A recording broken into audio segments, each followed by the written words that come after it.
you, everyone. Thank you so much for joining us.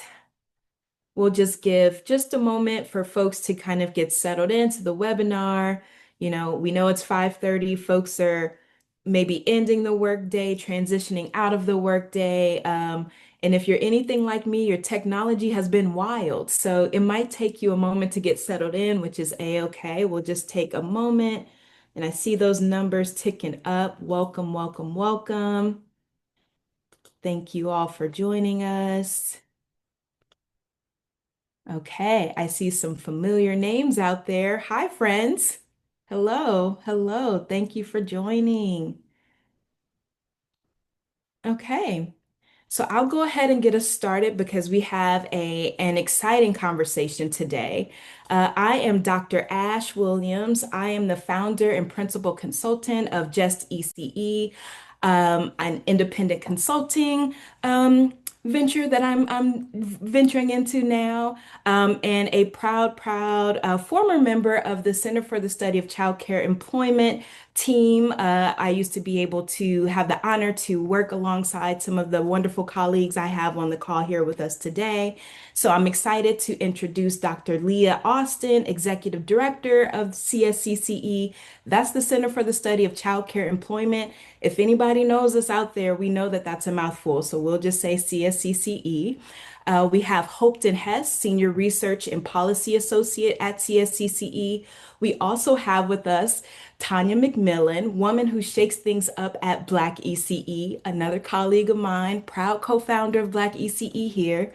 And we have Binu Shabra, president of the Bay Area Professional Family Childcare Network, and a former colleague of mine as well, Dr. Martha Melgoza, co-founder and president of Unidos for ECE. So thank you all for joining us, and I will pass it to Houghton to get us started. Hi, everyone. Thanks, Ashley. One, it's great to be in the space with you all, even though I cannot see any of you except for the rest of the panelists, but it's great to know that you're out there. Today, we're going to have a conversation on justice in ECE, specifically centered around the ECE Justice Toolkit, the importance of working towards justice for the workforce, and details on what the ECE Justice Toolkit is and how to use it.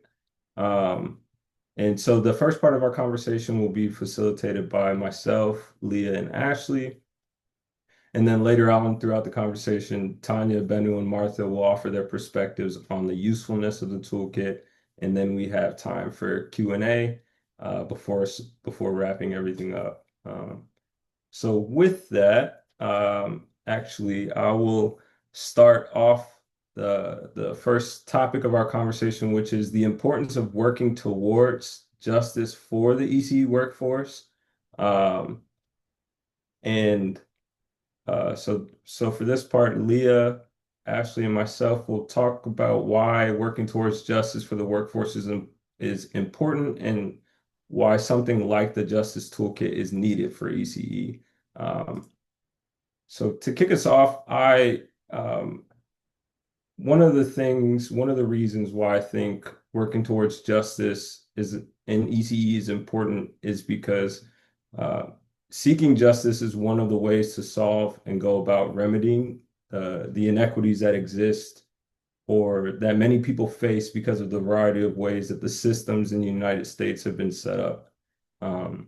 Until the society, the systems within the society, or that govern the society are systems without inequities, barriers, challenges that harm groups of people or cause groups of people a level of distress. Until that is no longer the case, the situation, the circumstances that people live in, the conditions that people face, justice is necessary. Now, for ECE, why is it important for ECE's ECE is a sector that has been historically underfunded, under-resourced, made up of women of color who have been experiencing conditions of injustice. So for me, like logically, justice is the only way forward, right? Anything other than justice given the current and historical conditions is a distraction that may move things backwards. Um, and the Justice Toolkit is something that can provide anyone who picks it up with the possibilities, the ways that different people can work towards justice for the ECE field, depending on their positionality, which is a part of why it's useful. It provides not only the historical context, how we get here, all the way to questions that can be used about or to ask of specific policies or people creating policies in ECE. Um, so depending on how you use it, the Justice Toolkit is also something that can be built on uh, in other sectors of people experiencing inequities and injustices. And I know that this is kind of a little bit abstract because you don't see the toolkit itself, but we will get into the seeing of the toolkit. And we just wanted to kind of start off with like why the justice part of it is important and why justice in ECE. So with that, I'll actually pass it to Leah next. Thank you, Hopeton. So why the toolkit and why is this important to be talking about? Why do we need this, right? I would say, kind of the simplest reason is that early educators remain among the lowest paid workers in the country, despite their incredible work and contributions, and that within this, we consistently see that women of color, particularly Latinas, Latinas and Black women are paid thousands of dollars less than their peers.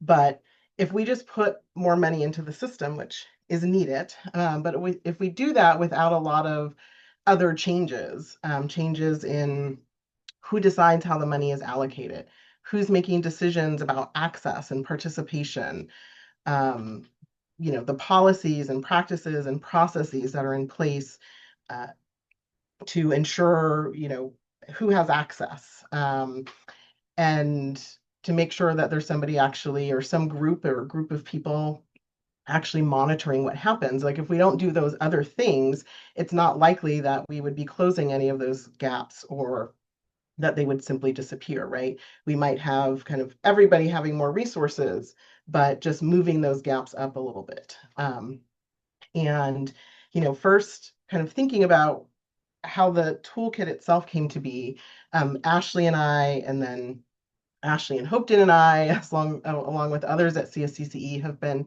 really talking about the need for something like this for many, many years. And kind of this version of it or iteration of it really started in earnest in 2020 as the country was dealing with peak COVID, a new understanding of how important childcare and the ECE workforce was growing and spreading amongst the general public.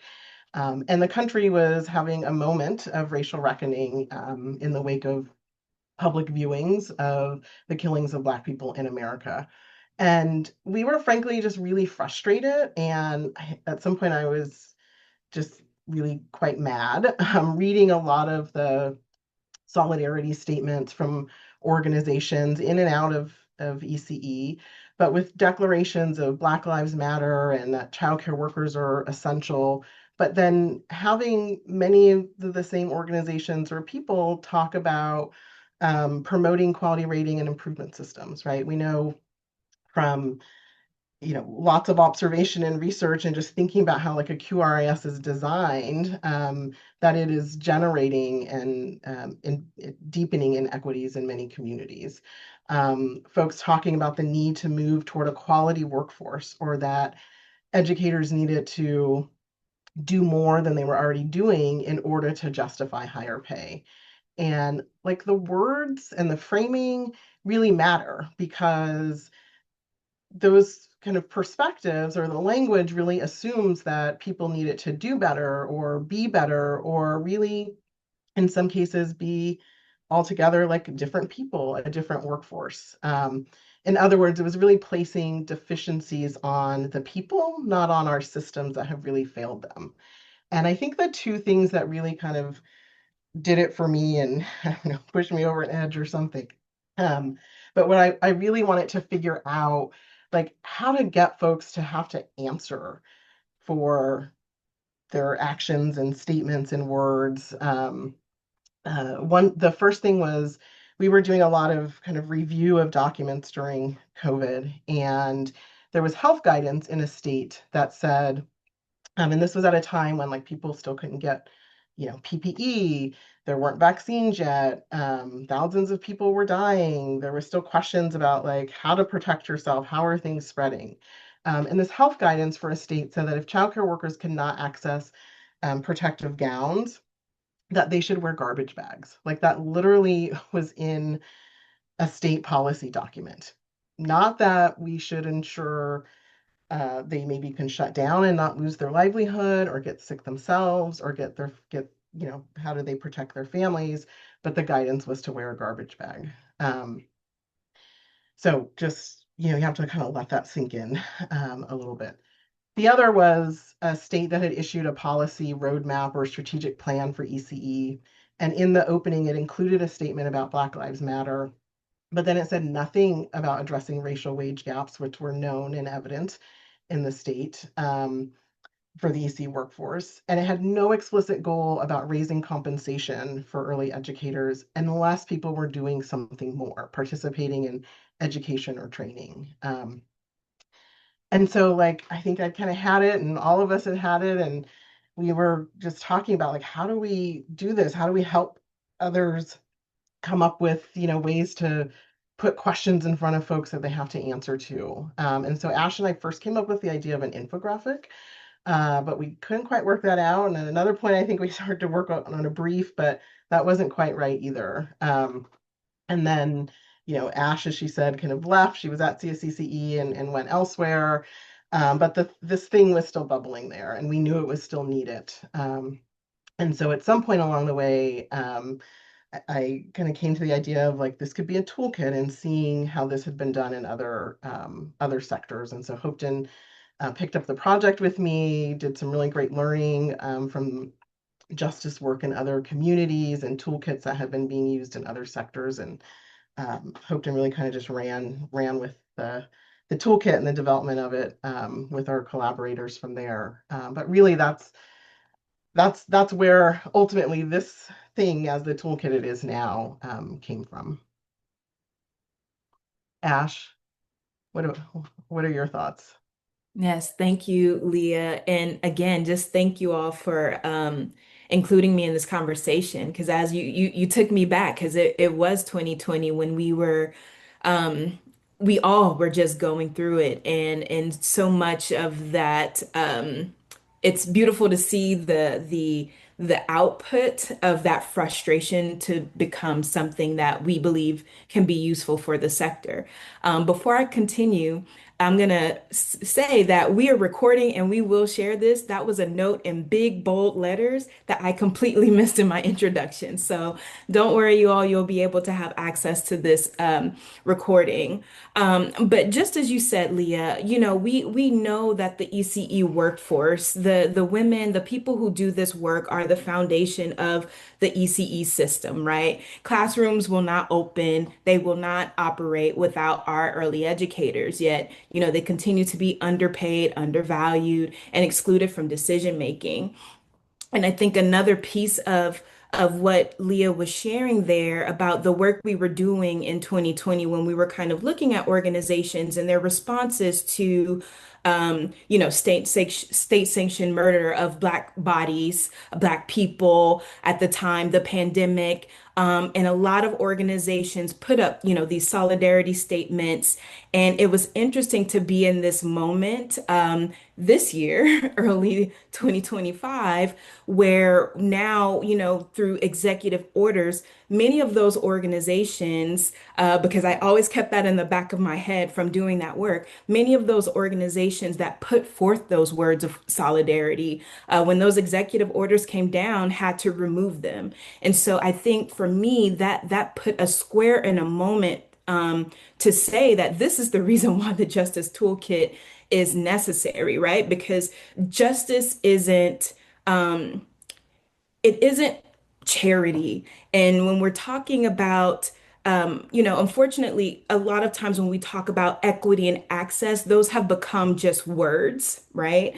And now we see the removal of words of like justice, black, DEI, in the current sociopolitical climate we're in right now. A lot of people are struggling to describe the work, but the work is the work. And when we're talking about justice, we're talking about actually dismantling those systems that continue to perpetuate harm, to exploit mostly women, disproportionately Black and brown women, immigrant women who make early learning possible, right? So when we're talking about justice, we're talking about the long game, like the actual root of what we're seeing, which is injustice, right? We're not talking just words. We're not talking justice as charity or something nice to do. We're talking about rectifying and dismantling these systems.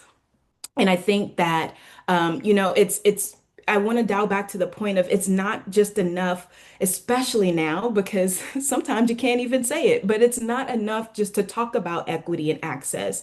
We need justice as a form of transformation. And so the toolkit helps us to analyze, who the policies serve, who they harm, who's excluded, which is vital, especially in this era when our communities are under attack in ways that we haven't seen, right? So we have to really be thinking about what is the transformation to happen. And lastly, I'll say that, we're in a moment where, left, right, up, down, all of it kind of is all over the place. And there will be a moment when the dust settles, right? People are steadfast in the work. People who are doing justice work on behalf of ECE, which include early educators, right? Early educators, being an early educator is some of the highest justice work you can do, right? So people are doing what they need to do each day to make sure that we're, disrupting some of these injustices. But at some point, the dust is going to settle and people are going to look up and be ready and need something to hold on to move the work forward. And I think the Justice Toolkit does just that. So I'm really excited about the conversation that we'll continue to engage in this evening and just the tangibility of the Justice Toolkit for those of you who have joined us this evening and those who will pick it up along the way. We've got work to do, folks. So I'll pass it back to Hopeton. Thanks, Ash. Thanks, Leah.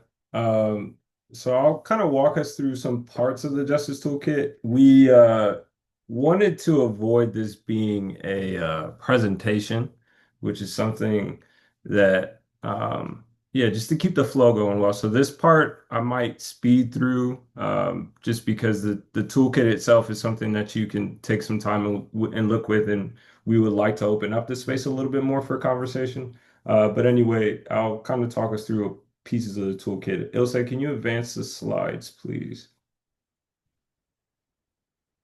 Okay, so the ECE Justice Toolkit was funded by the W.K. Kellogg and Heising Simons Foundation, and it supports, just like what Ashley was saying, the clear naming of oppressive practices, policies, a better understanding of who they ultimately serve and harm, and the identification of equitable policies, processes, and outcomes. And I'll kind of talk through the different parts of it, but again, I'm not going to spend a whole lot of time detailing everything. Next slide, please, Ilse. So we start off with a set of what if questions that we hope to frame and contextualize ECE and the current realities for early educators. And so some of this is not only useful for those in the audience and those of us who are familiar with ECE, but also for anyone who might not understand the experiences of early educators. And we just felt like this is a very powerful way to start off the toolkit. And from here, we define, just like what Ashley's saying, systemic oppression, equity, justice, intersectionality, and policy to make it clear what exactly is being discussed in the toolkit. So we don't want these words to just be words that are utilized as much as if this is what we're talking about, this is exactly what we're talking about, right? Like this is a what of what within the toolkit. We want everyone who's reading it to be on the same page. Next slide, please, Ilse. Um, and then from here, and this, the slides themselves, what's going to come up here isn't necessarily in order, which is okay because the toolkit is also not something that needs to be read in a specific order, right? The sections kind of stand alone. But here we have the purpose of the toolkit, which lays out why an understanding of systemic oppression is necessary for analyzing ECE policies. And then the groundwork for justice connects equity and justice and lays out some of the qualities of an equitable and just society in general, and then also what that would look like within ECE. Um, Next slide, please, Ilse. Then we have the 10 questions towards ECE justice, which is found within the groundwork for justice section. And it highlights questions that should be asked about ECE policies, processes, and practices before, during, and after the decision-making process.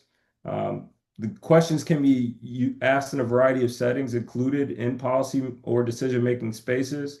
And it includes how these questions can be used by early educators, advocates, researchers, and policy analysts. And the questions are followed by recent and historical policies that we applied some of the questions to as a demonstration for the possibilities of policy analysis. And these came out of some of what Leah talked about throughout the last few years of our work here at the center. Next slide, please, Ilse. And then we have a timeline of federal policies. This isn't meant to be exhaustive, just to give kind of a taste for some of the federal policies that have impacted people of color, women, and early educators, right? So it's how do you view ECE within the spectrum of the rest of the systems within the United States, right? So we detail some of the policies. Some of them we just kind of leave there as like a footnote for readers to do some of their own research. Next slide, please, Ilse. And then we have a historical context section that provides an overview of the eras of the U.S. With some examples of historical and contemporary injustices, as well as acts of resistance by Black and Indigenous people and women. And we thought it was really important to also to highlight the acts of resistance, right? To make sure that we emphasize kind of like what Ashley was saying as well, that these are conditions that people are facing, but people aren't just passively facing said conditions, right? People have always pushed back, and we feel like that needs to be uplifted as well. And then within this historical context, there are insights from the critical junction section of Echoes, and where we try to make connections to ECE where possible, right? So again, it's how to situate ECE within the larger spectrum of the United States systems. Next slide, please, Ilse. We have the how-to section, which provides possibilities on how the toolkit can be used from different positionalities. So whether the reader is an early educator, an advocate, a researcher, policy leader, implementer, we have ideas for for the possibilities of how the toolkit can be used. They're not necessarily prescriptive as much as from our perspective of the possibilities, and we hope that over time we learn more about how other people are or how anyone is using the toolkit. So they're not limited to what's included in the section as much as the section is just some ideas. And then the moving forward wraps up the toolkit and includes some other resources that we encourage readers to check out. So with that, we'll kind of, again, I think Penelope dropped in the chat, the toolkit itself has been released in English and in Spanish. So we encourage readers to spend some time to check it out, figure out different ways to engage with it, and then, let us know how you're finding the information and how you're using it. But with that, we want to transition the conversation to include some of our collaborators here. So we have Tanya McMillan, as Ashley introduced everyone, Benu Chabra and Martha Melgoza. And we want the three of them to be invited into the space to talk about something that resonates from the toolkit and is useful for their work. So I'll pass it to you first, Tanya, to speak on that.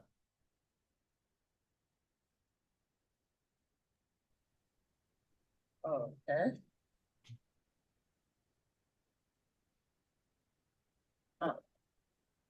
Thank you, Hopeton.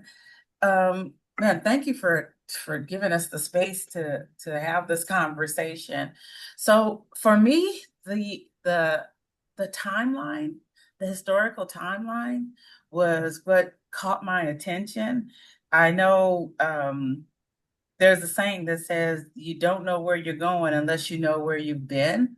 And when I saw that timeline and I looked at those dates, and they were not that long ago, it really made me want to do a little bit more research into the history of childcare. And the toolkit saved me a lot of time, because you guys did the work for me and for others. And so it was 100% an important guideline for me to learn more about the history and why some of these systems came to be and why they were designed to do or not do what they are doing in the ECE world. So that's what resonated for me. So I'm going to pass it on to my sister, Bennu.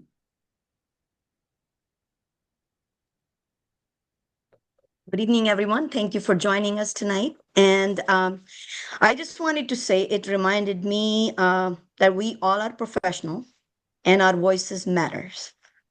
I just want to say thank you to Dr. Leah, Hopeton, and everyone here. I love that ECE Justice Toolkit is not only based on research, but also shaped by the passion, dedication, and lived experiences of all the early childhood educators, activists, and advocates. And that makes it not just as a toolkit.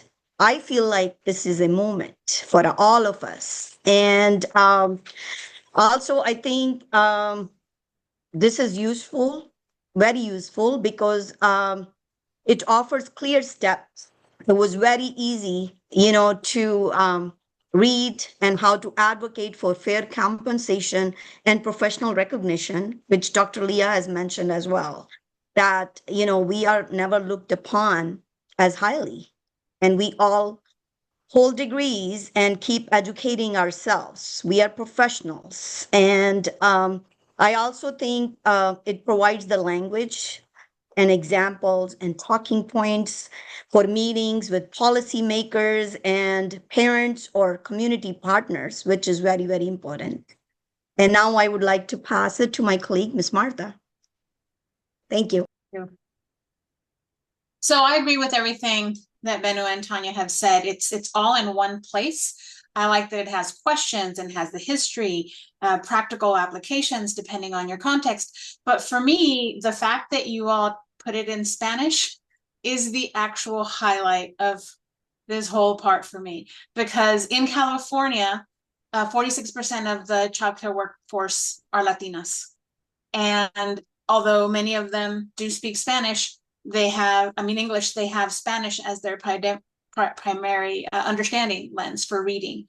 And it feels very inclusive.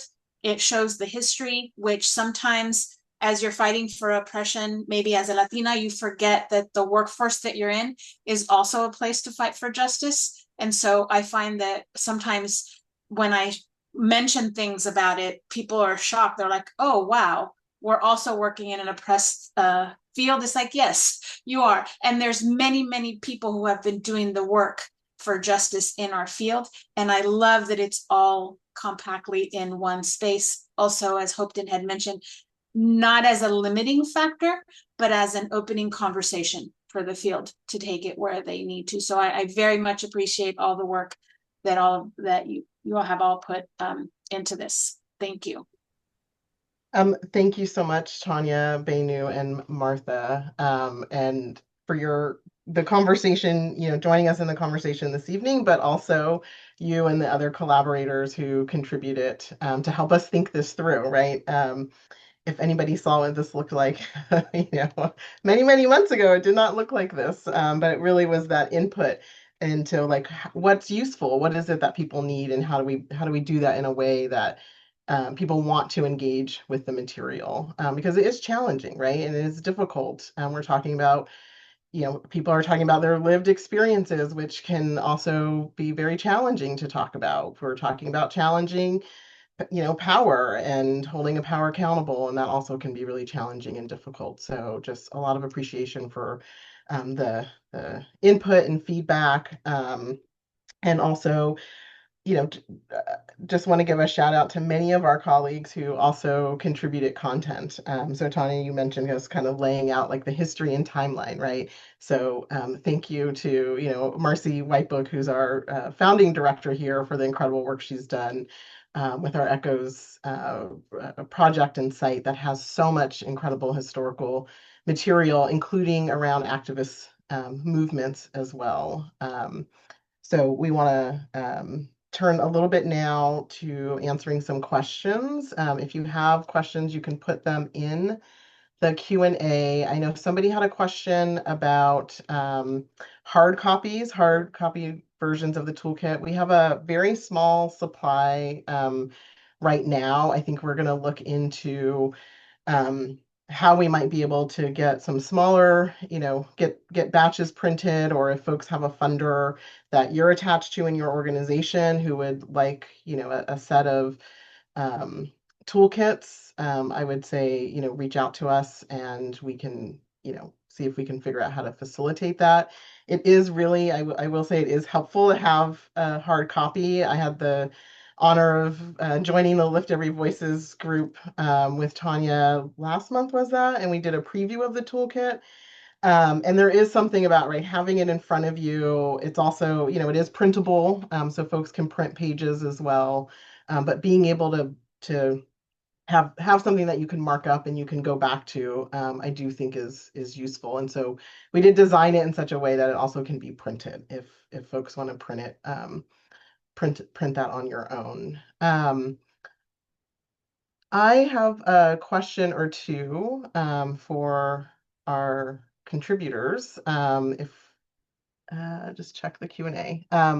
So I would really love to hear from any of you or all of you.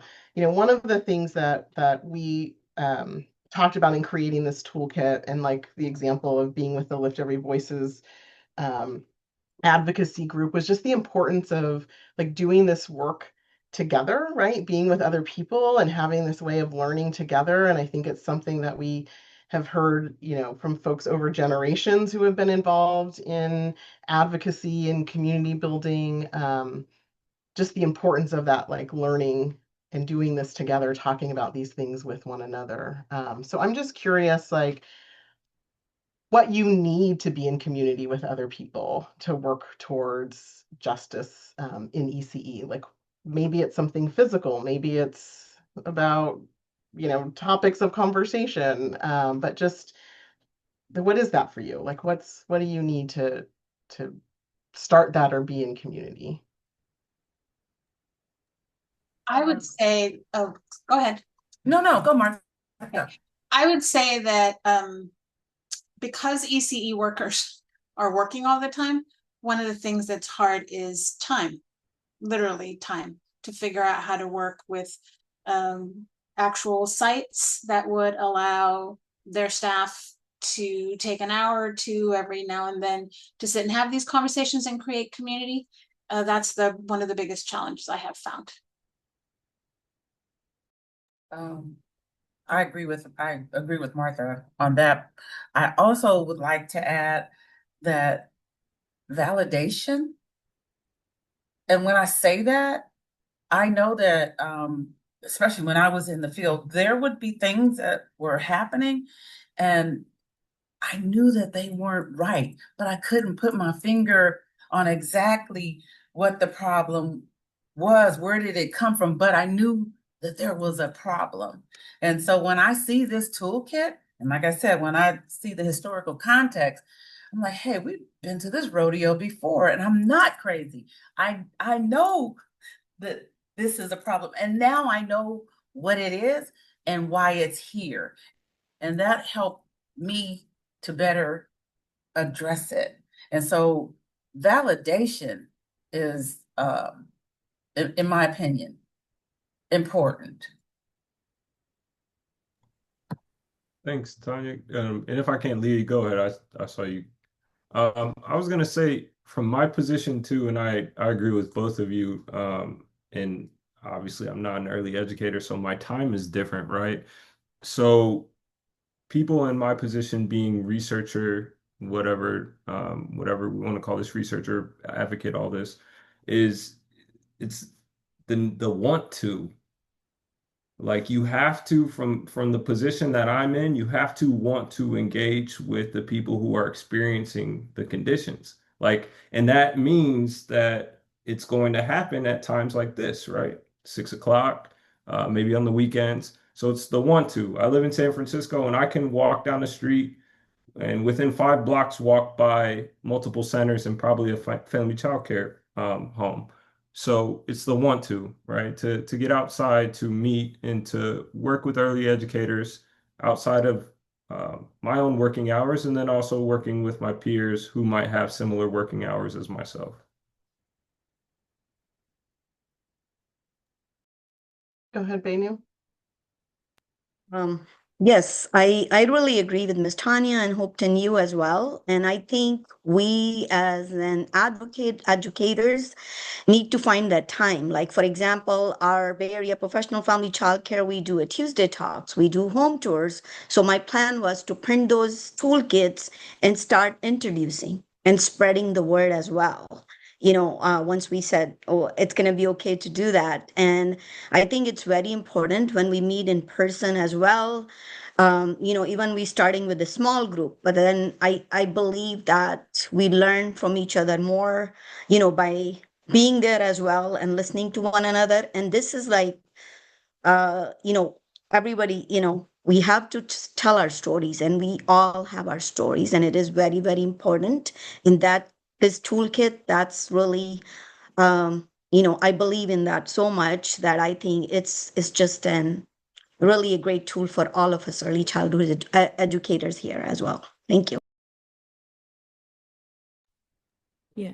And I'll just chime in and add, I think, and this is the purpose of the toolkit, right? It's also like awareness. So people know, right? Tom, you were talking about having like the language, like to say, oh, I know something's going on, but I can't put my finger quite on it. And I want to speak to it from the teacher preparation and professional development lens. So from my experience as someone who is an early educator, learning about ECE history was not anything in my degree pathway. I can tell you about the history of the redwood trees in California, and that satisfied my degree requirement, right? But it wasn't until I was well into my master's program that I actually learned about the Center for the Study of Child Care Employment. And that moment for me to know that there was research and researchers who were dedicated to uplifting and bringing awareness to the conditions that I was actually working in, my mind was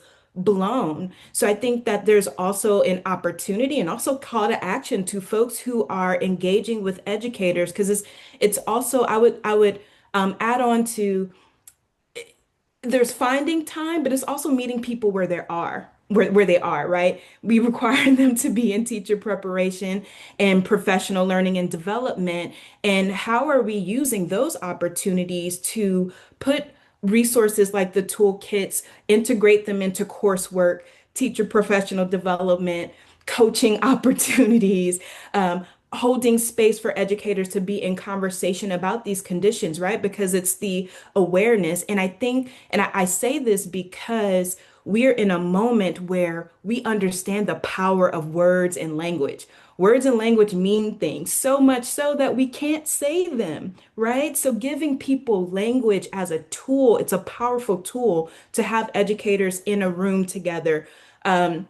With a provocation like the toolkit to be talking about their working conditions, to understand the historical context of the early care and education system and how they're drawing those parallels with what we're seeing today. Like that, those are all of the ingredients and the recipes for I'll say it, resistance, for us to imagine something different, right? To say, okay, we've had these conditions already. What if it might be something else out there? What if we didn't do it this way, if it's been done that way before, right? So I think the awareness of it and integrating it into spaces where we already know educators are going to be is going to be critical for us to be moving forward and for this toolkit to actually live into its purpose and impact in ECE. Thank you. We have a couple of more questions coming in. We are almost at time. It went so fast. And this was a brief introduction, but let me just try and get to a couple things. Just very quickly, there was a question if the document is accessible and ADA compliant. It is. I think Penelope, our communications director, if there's anything else to add about that, maybe put it in chat. And then the other question there from Denise is about how to recommend getting around federal mandates because people are afraid to use language around DEI and social justice and anti-racism. And I don't know that there is like a way per se to get around federal mandates, but the questions, the 10 questions we have in the toolkit, that Hopeton showed very briefly, actually don't say, I don't know if any of the questions, I'll go back and look, but I don't think any of them actually use that language. They're really questions about accountability. So there's questions in there, for example, on, who helped to inform a particular policy or a process, who is included, who's excluded, who's being reached, who's not being reached. So also trying and we were purposeful in that because we do know that like it is very challenging and you're not always comfortable or prepared to walk into a space and ask about an anti, or a policy that is racist or that systemically there's things that are built in or perhaps a lack of policies that are creating particular harm for people. And so we intentionally created questions that are really about like, how did this come to be? Like who's being impacted to find ways to get into those conversations and bring those questions forward in many different spaces.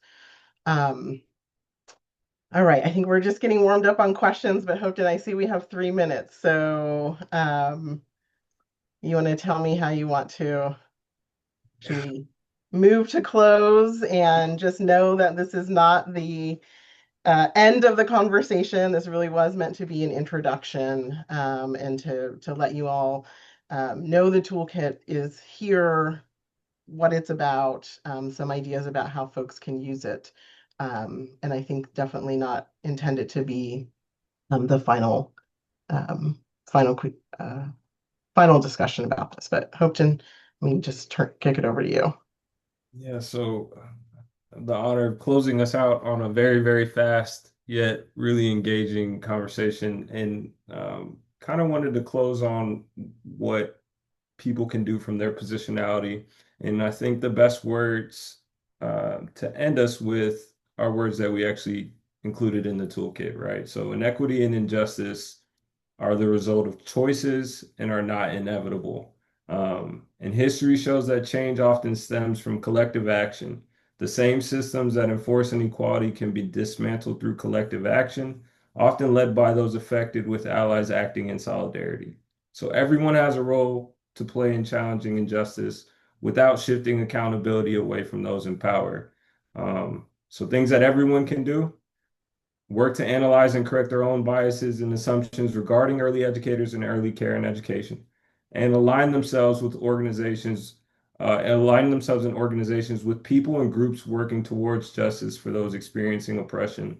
And that's within and outside of early care and education, because again, early care and education is the context that we're viewing this through, but it is a part of an ecosystem of oppression, if you will, that exists within the United States, right?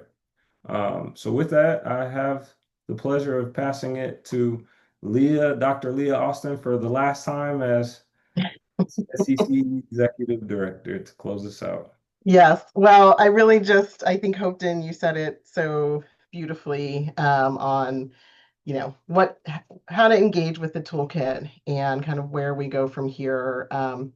I just want to say as my last kind of major activity as executive director, as some of you might know, tomorrow is my last day after 15 incredible years with CSCCE, and I'll be around in other ways, but transitioning out of here, I really just could not think of a better place to be right now than in this conversation with my fellow panelists and collaborators on this toolkit.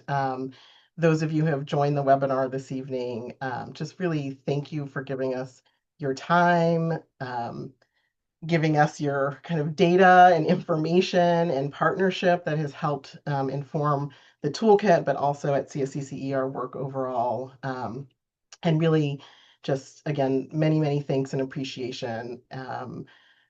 Really glad to have folks online in this conversation, having this discussion, who want to be a part of and are a part of disrupting injustice and working to create equity and justice for our early educators and for children and families. So thank you, thank you, thank you for joining us this evening. And please stay tuned to be in conversation as this work goes forward.